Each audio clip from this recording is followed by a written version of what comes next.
একজন নারী শোনেন, একজন নারী বনু কাইনুকার বাজারে গিয়েছিলেন তার প্রয়োজনে।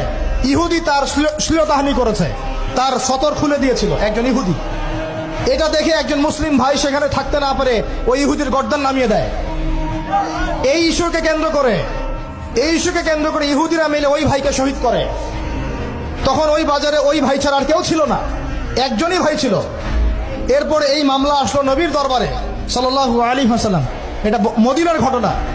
নবী সাল্লাল্লাহু আলাইহি ওয়াসাল্লাম ওই সাহাবীকে তো দোষারোপ করেনই নাই, ওই সাহাবীকে দোষারোপ করেন নাই, বরং নিজে বর্ম পরে অন্য সাহাবীদেরকে বলেছেন তোমরা বের হও, আমরা বনু কাইনুকা আক্রমণ করবো, ওকে এখান থেকে বের করে দেবো।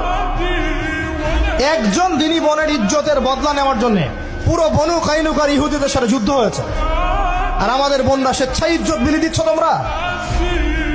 তোমরা হচ্ছে মাটির তলে চলে যাও, তোমাদের বেঁচে থাকার চেয়ে মাটির তলে চলে যাও। তোমরা নিজেরা স্বেচ্ছায় ইজ্জতের বিসর্জন দিচ্ছ।